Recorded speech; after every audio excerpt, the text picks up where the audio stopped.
Congresso de Missões 2024, dia 6 e 7 de julho, um encontro de capacitação para a pregação do Evangelho. Atenção para a programação do evento, dia 6 de julho, às 17 horas, palestrando Jamierson Oliveira, pastor titular da Igreja Batista Etnos, diretor acadêmico do Seminário Batista Livre, escritor, colaborador da Bíblia Missionária. Dia 6 de julho, sábado, 7 da noite, Daniel Júnior, diretor-presidente da Comepa, Convenção de Obreiros e Ministros Plenitude, escritor, bacharel em Teologia pela Universidade de Filadélfia de Londrina, com especialização em aconselhamento pastoral, missiologia e história da igreja pela Universidade Carisma. Domingo, 7 de julho, 8 da manhã e 10 da manhã. Ignaldo Hélio, pastor, escritor, professor de teologia e história no Vale da Bênção, palestrante, apologista, coordenador do Instituto CAR de Missões, colunista do Gospel Prime, colaborador das Bíblias, apologética de estudos e missionária de estudos. Dia 7 de julho, 19 horas, Fábio Trajani, pastor adjunto da Igreja Plenitude da Fé, formado em teologia pelo Instituto IBAD, escritor dos livros Vida Intencional e Ruióis, Filhos Maduros, coordenador da Base Missionária ASAF.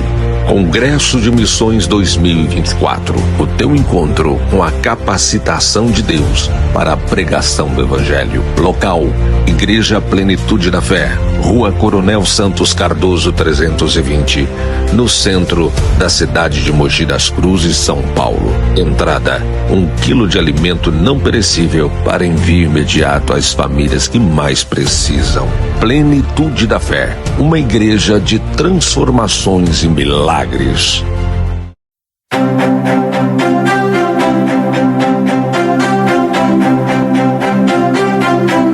Glória a Deus, estamos retornando com mais um Plenitude School, hoje introduzindo o nosso estudo, versículo por versículo, do livro do Apocalipse. Me conta aqui nos comentários, você já leu o livro do Apocalipse?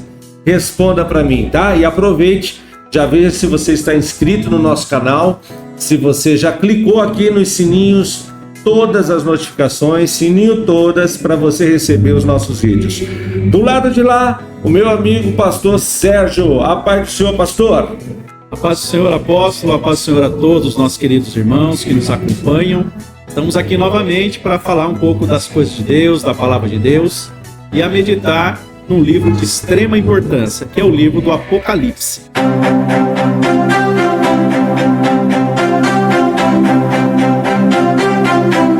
Eu convido todos a lermos a Bíblia Sagrada em Apocalipse, no capítulo 1. Nós vamos ler do versículo 1 ao 3, para já começar a entender qual é o propósito de Deus com essa informação tão preciosa ao seu povo. Que diz assim o texto: revelação de Jesus Cristo que Deus lhe deu para mostrar aos seus servos as coisas que em breve devem acontecer e que ele, enviando por intermédio do seu anjo, notificou ao seu servo João, o qual atestou a palavra de Deus e o testemunho de Jesus Cristo quanto a tudo o que viu. Bem-aventurado aqueles que leem e aqueles que ouvem as palavras da profecia e guardam as coisas nela escritas, pois o tempo está próximo. Que maravilha! Esse texto deixa bem claro que o livro do Apocalipse, o livro das revelações, é um desvendamento de segredos, é uma abertura de entendimento com relação ao futuro da igreja. Então nós precisamos entender o que está escrito nesse livro. Algumas coisas não são tão simples de compreender, mas eu tenho certeza que com esse nosso bate-papo vai ficar bem mais fácil, bem mais claro quando você ler novamente o livro do Apocalipse.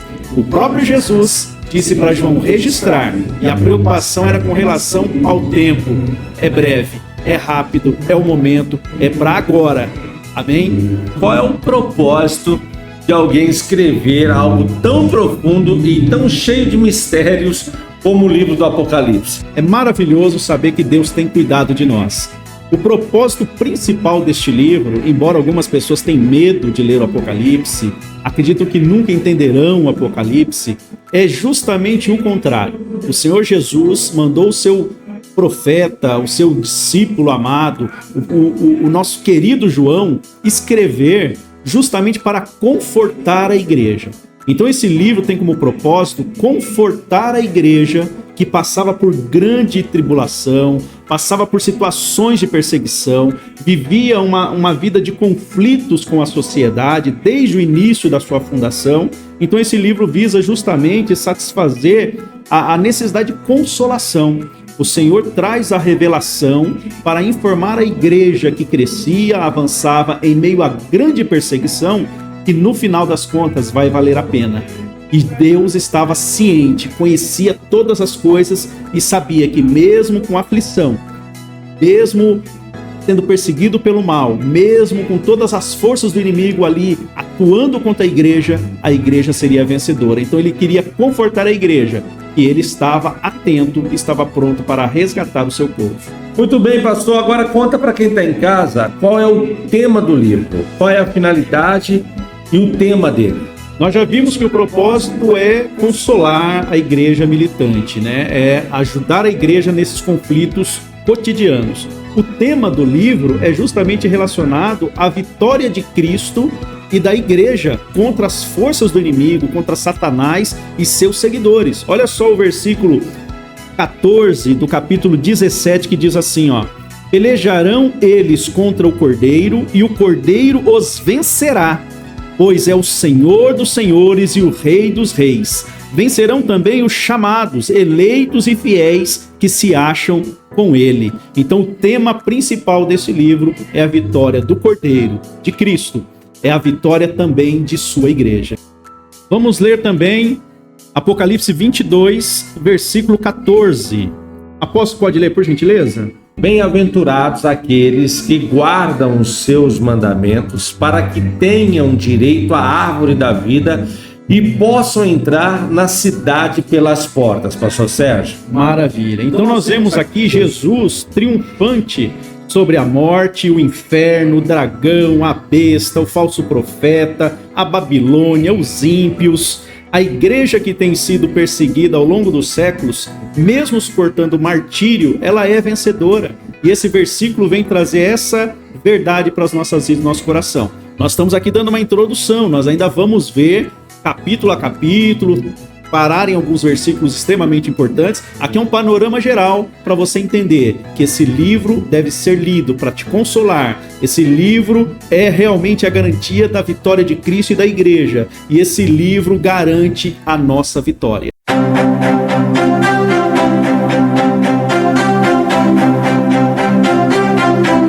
Pastor Sérgio, o livro de Apocalipse, ele traça vários períodos da história da humanidade. Queria que o senhor passasse para quem está em casa agora, para quem foi destinado este livro, falando desses períodos para que a gente consiga enxergar melhor o livro quando nós formos estudar versículo por versículo. Esse livro, ele tem um panorama abrangente. Assim como tudo que a Bíblia tem registrado para nós, era para sua época, era para um fim específico ali naquela região, junto àquele povo, mas ele também é abrangente, porque ele alcança outros povos, outras épocas, ou seja, a Bíblia, assim como o próprio Cristo, ele é universal, ele é para todos, né? Então aqui nós vemos que esse livro ele foi escrito principalmente, ou destinado inicialmente, para a igreja da época que sofria perseguição, para os crentes da época, contemporâneos a João, que estavam sendo perseguidos e viviam uma perseguição até a morte, né? Muitos morreram por amor a Cristo, por amor ao Evangelho, por pregar, né, esse nome maravilhoso de Jesus. Então muitas foram as perseguições ao longo dos séculos. A igreja é perseguida desde o seu início. Então, ao mesmo tempo, o Apocalipse também é destinado a outras épocas. Ele é destinado a outras perseguições que seguiram a igreja. Nós podemos ver que logo de início, Nero perseguiu a igreja de Cristo, né, no ano aproximado 64 depois de Cristo. Em seguida veio Domiciano em 95 depois de Cristo. bem junto ali do período em que foi escrito o Apocalipse. Possivelmente foi nesta mesma época. Depois Trajano em 112 depois de Cristo, Marco Aurélio em 117 depois de Cristo, o Sétimo Severo no fim do segundo século, Décio 250 anos depois de Cristo e Diocleciano em 303 depois de Cristo. Então a igreja passa por grande perseguição até meados de 330, quando Constantino entra em cena e acaba por aliviar a perseguição, eliminando aí momentaneamente aquela perseguição que se seguia tão ferozmente contra a igreja de Cristo. Pastor, existe alguma dúvida de que João é o autor do livro? Por muito tempo, acreditava-se que, de fato, este João, ele é o mesmo João. Em algum momento da história, muitos teólogos acabaram por desconfiar, acreditando não ser muito coerente essa construção dentro do Apocalipse com as demais escrituras que esse apóstolo trouxe dentro da Bíblia Sagrada. Mas, dentro da teologia atual, acredita-se ou aceita-se melhor que sim, se trata do mesmo João.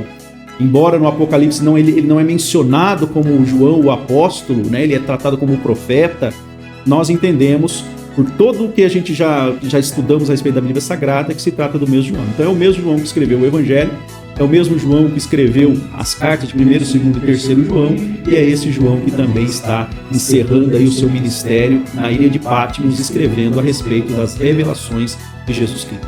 Eu gostaria que o senhor agora fizesse um período de interpretação da introdução desse nosso livro que vamos estudar. Olha, gente, presta atenção, você que está agora me assistindo, não perca os próximos programas, porque nós vamos estudar versículo por versículo. Você pode deixar suas dúvidas, pode colocar aqui as suas opiniões durante todo o ensinamento, mas é importantíssimo que você siga conosco nessa trajetória. Pastor Sérgio, interpretação é muito importante para que a gente conheça em profundidade esse livro. Sim, com certeza. Vamos lá. Em toda a linha teológica existem algumas vertentes, existem algumas fundamentações, onde ninguém é dono da verdade. A verdade absoluta é Cristo, e embora as interpretações elas variem um pouco, a essência é sempre Cristo, a Bíblia é cristocêntrica, a igreja entende Cristo como o Senhor dos senhores, então isso não se discute. O que se discute são linhas teológicas, pontos de vista que acabam divergindo um pouquinho entre eles. A questão aqui é nós apresentarmos para vocês os 4 pontos de vista ou as 4 interpretações principais que seguem a Igreja de Deus desde o seu início. Então nós temos a primeira visão, que seria a preterista ou a focada no passado, que afirma que as profecias do livro já foram cumpridas nos primeiros séculos, ou seja, antigamente, ou preterista no sentido já de passado, ela já se cumpriu na história da igreja. Então imagine você sendo preterista, você acreditando que tudo que está no Apocalipse já se cumpriu. O segundo ponto de vista seria o ponto de vista histórico. Dentro da história se vê esse livro, um panorama onde o desenrolar da história da igreja, desde os dias de João até o final dos tempos, estaria sendo aí o Apocalipse apresentado ao longo da história, tendo começo, meio e fim, e tudo tendo iniciado desde o início aí da história da igreja.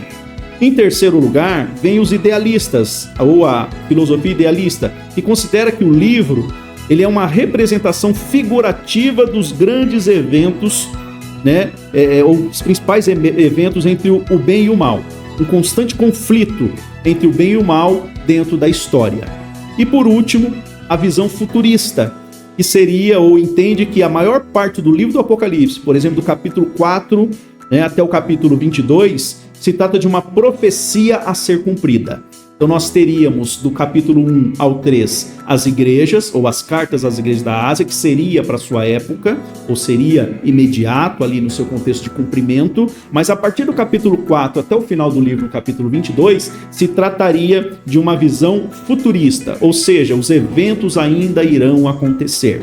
É o que nós vamos discutir a título de verificar capítulos e versículos em qual nós estaríamos apoiados ou melhor identificados. Tudo já se cumpriu, como diz a preterista? Está se cumprindo ao longo da história, desde o início da igreja? Não se cumpriu ainda, porque é questão de coisas que vão acontecer, é o que nós temos para discutir ao longo desse estudo, apóstolo.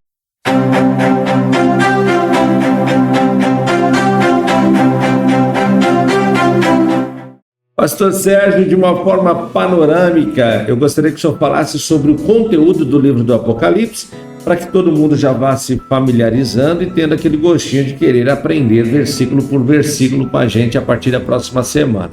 A primeira questão importante a tratar é: o livro do Apocalipse é o livro da revelação, ou seja, ele é a revelação de Cristo à igreja.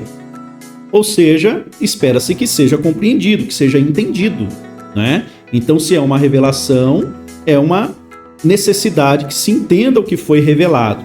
Grande parte do seu conteúdo, ele é bem simbólico, né? Ele não é tão claro, mas grande parte é muito clara, é muito direta. Então é possível entendê-lo, e dentro desse conteúdo de assuntos, nós precisamos tratar de uma palavrinha bem constante dentro do livro, que é a palavra semelhante. Sempre que se lê dentro do Apocalipse a palavra semelhante, ou eu vi algo semelhante a outro algo, isso é parecido com aquilo outro e assim por diante, isso já nos dá uma referência, que não é literal, não é exatamente aquilo, mas é algo que se parece com aquilo. João viu ali um rio como se fosse cristal, ele está dizendo que é como se fosse, não é cristal, mas é semelhante, é parecido e assim por diante. Então, dentro desse conteúdo vasto de informações, nós vamos percebendo ao longo da leitura dos capítulos algumas coisas importantes. Por exemplo, é a revelação de Jesus Cristo no capítulo 1. Então a Bíblia já cita e já deixa claro que se trata de uma revelação de Jesus Cristo. Nós estamos agora tendo informações a respeito do Cristo ressurreto, o Jesus que ressuscitou e agora está glorificado. João tem essa visão. E esse Jesus ressuscitado e glorificado, ele está se dirigindo às igrejas da terra.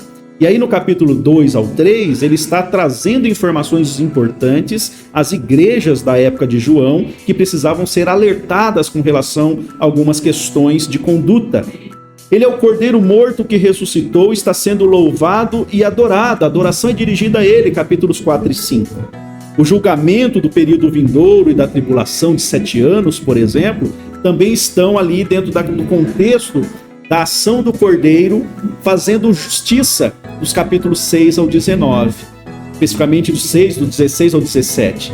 O retorno de Cristo à Terra é descrito no capítulo 19, versículos 11 a 21. O reino milenar de Cristo é apresentado no capítulo 20. Os novos céus e nova terra são descritos nos capítulos 21 a 22. Dá para perceber que é uma crescente? Dá para perceber que ele se apresenta, ele alerta a igreja, ele traz informações úteis para aqueles que estão sendo afligidos, ele traz consolação e ele começa a revelar eventos que vão se seguir, não na esfera apenas da igreja, mas na esfera do mundo. É para toda a terra. O juízo de Deus está vindo aí e o tempo é curto. Breve vem o Senhor Jesus e trará juízo sobre a terra.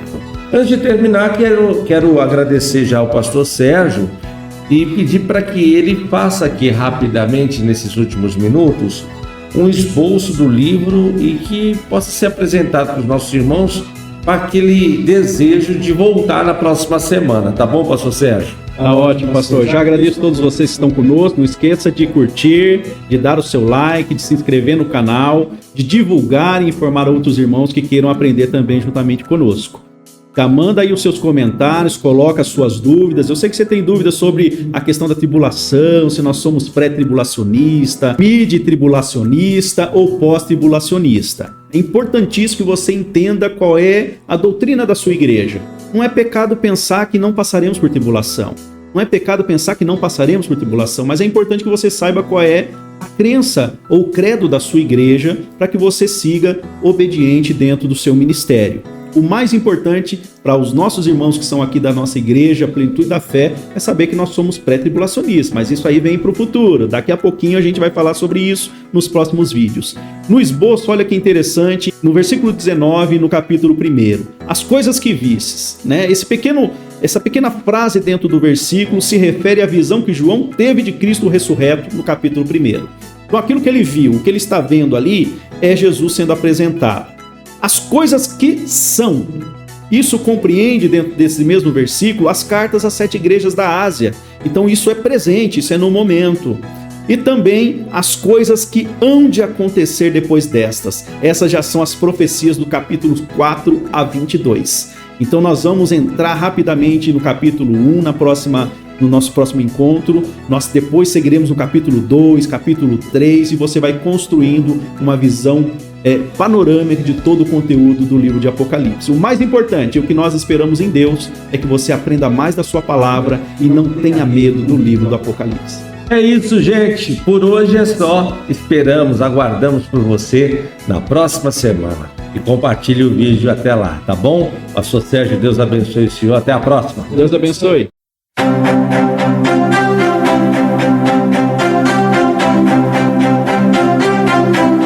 Congresso de Missões 2024, dia 6 e 7 de julho. Um encontro de capacitação para a pregação do Evangelho. Atenção para a programação do evento, dia 6 de julho, às 17 horas. Palestrando Jamierson Oliveira, pastor titular da Igreja Batista Etnos, diretor acadêmico do Seminário Batista Livre, escritor, colaborador da Bíblia Missionária. Dia 6 de julho, sábado, 7 da noite. Daniel Júnior, diretor-presidente da Comepa, Convenção de Obreiros e Ministros Plenitude. Escritor, bacharel em Teologia pela Universidade de Filadélfia de Londrina, com especialização em aconselhamento pastoral, missiologia e história da igreja pela Universidade Carisma. Domingo, 7 de julho, 8 da manhã e 10 da manhã. Ignaldo Hélio, pastor, escritor, professor de teologia e história no Vale da Bênção, palestrante, apologista, coordenador do Instituto CAR de Missões, colunista do Gospel Prime, colaborador das Bíblias, apologética de estudos e missionária de estudos. Dia 7 de julho, 19 horas, Fábio Trajani, pastor adjunto da Igreja Plenitude da Fé, formado em teologia pelo Instituto IBAD, escritor dos livros Vida Intencional e Ruióis, Filhos Maduros, coordenador da base missionária ASAF. Congresso de Missões 2024, o teu encontro com a capacitação de Deus para a pregação do Evangelho. Local, Igreja Plenitude da Fé, Rua Coronel Santos Cardoso 320, no centro da cidade de Mogi das Cruzes, São Paulo. Entrada, 1 quilo de alimento não perecível para envio imediato às famílias que mais precisam. Plenitude da Fé, uma igreja de transformações e milagres.